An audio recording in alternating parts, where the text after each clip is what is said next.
Inilah yang terjadi di putaran keempat MotoGP 2022 di Agueda, Portugal, MS2 race pertama. Michael Harub berhasil yang pertama dan pertama kalinya melintasi garis Vauxhall dari sisi luar, namun kemudian Mattia Guadagnini dan Gifting terjatuh.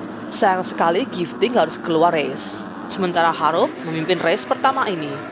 Di belakangnya, Vial berusaha untuk menyusul tiga besar dan berhasil. Vial berhasil melewati Hirt untuk posisi ketiga, Hormo posisi keempat. Kali ini Tom Vial berhasil melewati Adamo untuk posisi kedua. Sayang sekali Jago Hirt terjatuh cukup keras di tikungan dan harus keluar dari posisi keempat. Jago Hirt turun posisi 21, namun akhirnya mampu finish di urutan 10 besar. Sementara itu Vial akhirnya mampu melewati Harub dan memimpin race pertama ini. Kado Wolff akhirnya menemukan cara untuk melewati Adamo di posisi keempat. Kado Wolff melewati Conrad Mewse untuk posisi ketiga. Great job untuk Kado Wolff. Di menit sebelum selesai race, Jago Hirt akhirnya berhasil melewati Sedo untuk posisi 9. Dan Tom Viala yang berhasil yang pertama melewati garis finish disusul oleh Michael Harub kedua dan Kado Wolff ketiga.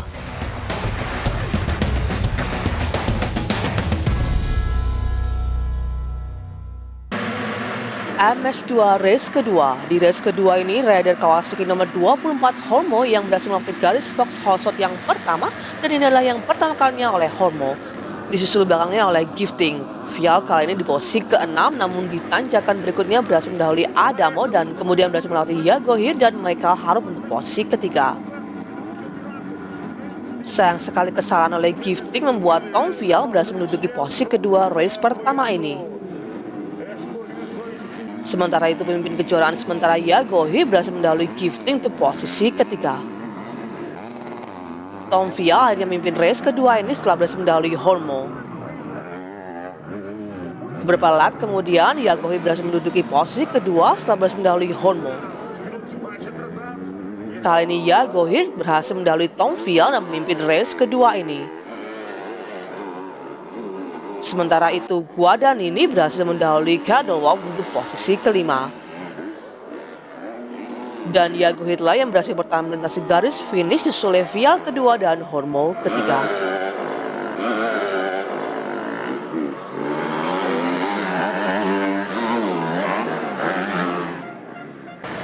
Dan berikut hasil total poin, Tom Vial berada di posisi pertama, Michael Harub kedua, Jago Hirt ketiga, Kado Wolff keempat, dan Hormo kelima. Berikut hasil kejuaraan, Jago Hirt masih memimpin kejuaraan ini disusul oleh Vial kedua dengan selisih 16 poin dan Harub ketiga dengan selisih 42 poin. Di podium, Tom Vial kembali berada di posisi pertama disusul oleh Harub kedua dan Jago Hirt ketiga sekaligus membawa pulang plat merah. Saya sangat senang menangkan GP kali ini. Cukup berat, saya tidak mengira akan seperti ini. Saya melakukan 2 start yang bagus dan kemudian saya harus memimpin di kedua race kali ini. Race kedua ini cukup kombinasi dan Jago berkendara sangat bagus. Jago dapat melewati saya dan saya berusaha untuk mengikuti tapi dia sangat cepat. Saya berhasil di posisi kedua di race kedua dan kemenangan 2 GP ini selalu menyenangkan.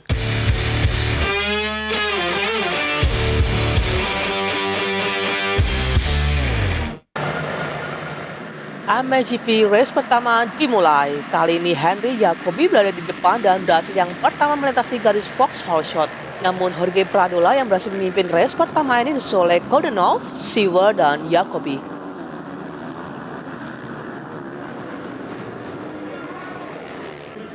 Brian Bogle berhasil mendahului Goldenov untuk posisi kedua.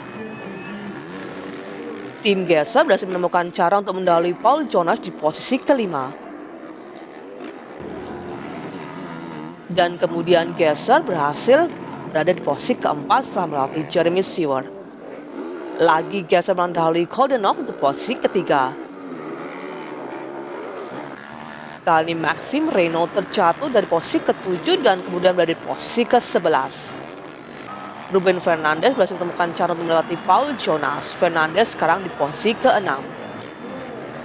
Namun Jorge Prado yang berhasil melewati garis finish di posisi pertama disusul oleh Brian Bogle kedua dan Gesser ketiga.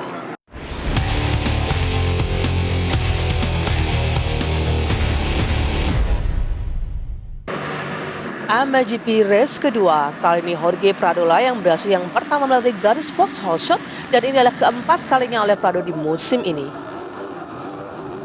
Prado kemudian Gesser diikuti oleh Bogers.